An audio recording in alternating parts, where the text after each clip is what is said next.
A potential catastrophe could be coming. China now warning Taiwan. Taiwan says Chinese warships and military aircraft are still operating around the island. China's military said today it's ready to fight. If China decides to take over Taiwan, things could get really, really messy. Feel pressure, but this is what I do. This is because now we're talking about a risk of a nuclear showdown between two superpowers, the US and China. But why is the US involved in all this? I thought it was supposed to be between China and Taiwan, right? Well, China's military power is nearly 23 times stronger than Taiwan's, and that is a huge difference. However, there's a historic agreement that could change the game. Way back in 1954, the US and Taiwan made a promise to support each other in defense. If trouble arises, the US could step in to help. If a war breaks out, it would be much worse than Russian invasion because it would not just be about Taiwan. Other countries like Japan, South Korea, US, and possibly the NATO to get involved. But why does China want to take over Taiwan so badly? To understand that, let's go back to a little bit of history. China and Taiwan split after a civil war in the 1940s. China still insists that Taiwan belongs to it. It's like a family feud, with China considering Taiwan's government as troublemakers and even thinking of using force to bring Taiwan back. Now, let's dive into modern complexities. The fact is, Taiwan makes 92% of the world's most advanced computer chips. These chips are the brains behind everything from smartphones to cars. Others struggles to catch up, but Taiwan's lead is clear. This isn't just about money, it's about controlling a critical part of our future. If there's any disruption to the supply chain or to the shipping links, it's definitely going to have a serious impact upon the rest of the world. This chip industry isn't just a business, it's tied to national safety and innovation. Countries that don't support it risk falling behind in the world's race. Semiconductors are like chess pieces, and the winner gets control over everything from AI to clean energy. It's like a race to shape the future, and the outcome matters for all of us. So, how far behind is China in the field of semiconductors? China's semiconductor industry has grown a lot over the years, with the number of companies increasing from around 1,300 in 2011 to about 22,800 in 2020. However, most of this growth has happened in companies that make larger and less advanced computer chips. The really modern chips, which are much smaller and advanced, are around 5 nanometers or even smaller. But in China, most of the chips they make are 24 nanometers or larger. Last year, China's biggest chip maker, called SMIC, managed to create a chip that was 7 nanometers in size. That was a significant step forward in technology. However, experts are unsure if SMIC can make a lot of these advanced chips, and it seems like China is still a long way from their goal of making 70% of their own computer chips by 2025. China's leaders are changing the way the country plans for technology, giving the government more control over these decisions.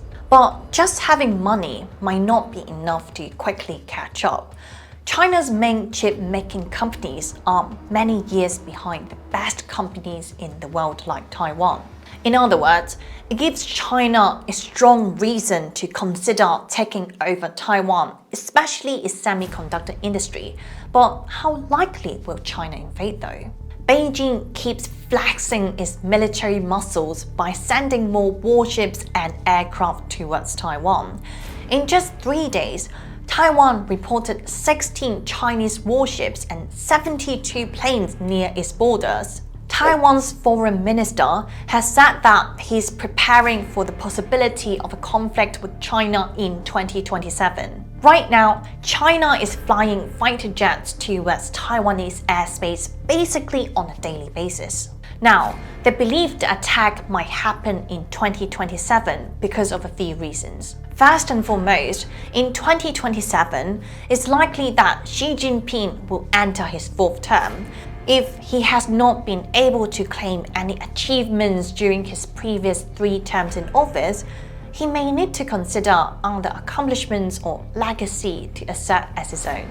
If you look at the Chinese situation right now, the economy is going down. People are not happy, especially with the real estate market. So if Xi Jinping cannot change the situation domestically in China, he might want to resort to using external crises to shift attention away from domestic problems or to show the Chinese that he has accomplished something. In other words, Taiwan could be a target for this.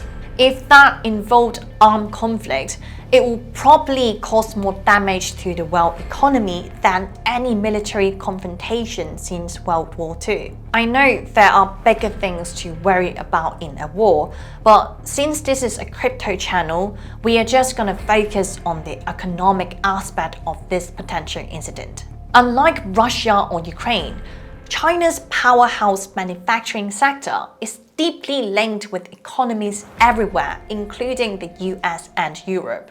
The seas around China and Taiwan are some of the busiest shipping links in the world. Consider this: before Russia's invasion of Ukraine, the US had 36 billion worth of trade with Russia annually and 4 billion with Ukraine, totaling 40 billion in direct trade at risk due to the conflict. Research by the RAND organization suggests that a war involving China and the US could trim 5% of the 23 trillion US economy, marking the most significant economic setback since the Great Depression in the 1930s. For reference, during the Great Recession in 2009, the US GDP contracted by just 2.6%. The S&P 500 plummeted by 55% from its previous peak in 2009, which could just be a taste of the losses investors might save in a US versus China conflict. China's economy, which is really big, could take an even harder hit. Its economy might drop by as much as 25%, which would be a huge blow. This would happen because of things like economic sanctions from other countries, attacks on Chinese infrastructure by Taiwan, the cost of fighting a long war, and China being cut off from many international systems. But what about the impact on crypto? When things get tense between Taiwan and China, cryptocurrencies like Bitcoin often lose value, while traditional safe assets like gold get more popular. This pattern might stick around if tensions keep rising.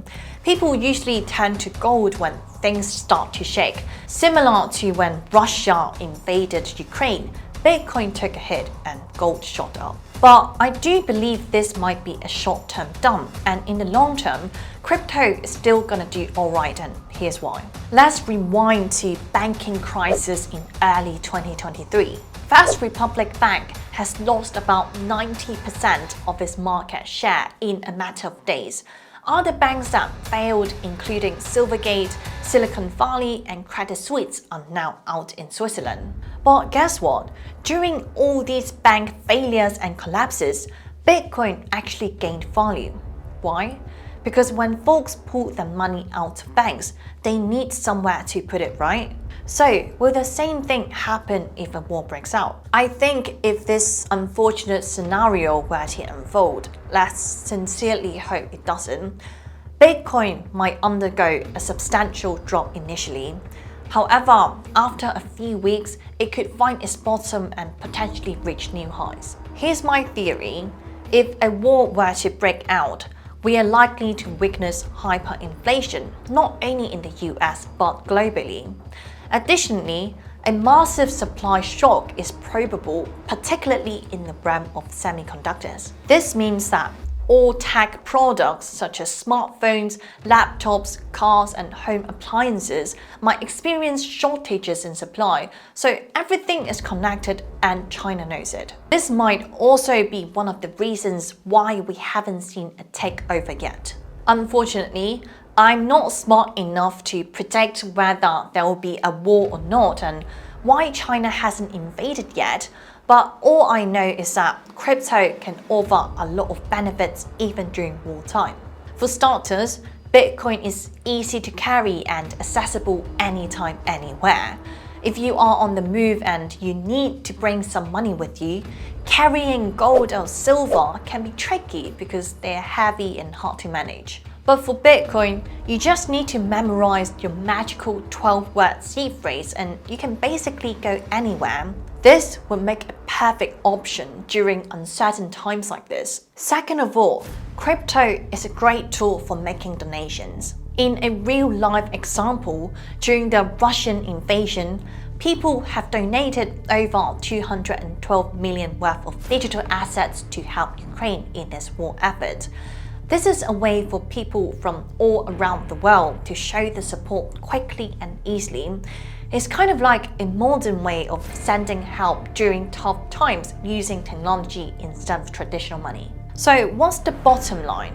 Well, the crypto market's response could hinge on a blend of factors like how severe the conflict is, the global reaction, and how traditional markets hold up. So there is a lot that we don't know. But just remember, always consider all the risk involved before making any investment decisions. I really hope that isn't going to be a war. Unfortunately, life often reminds us there are factors beyond our control, but all we can do is to remind us that we can still make a positive impact in other meaningful ways. I'm a person who believes that small actions can collectively create a significant impact over time. While global issues like wars can be overwhelming, channeling your energy into positive actions can create a ripple effect of change in the world around you. Well, that's just my belief. Tell me if I'm wrong. So that wraps up our discussion today. This is a much more serious video than everything I've done in the past, so if you like it, make sure you subscribe and let me know. Follow me on Instagram and Twitter for more regular updates, and I'll see you guys in the next one.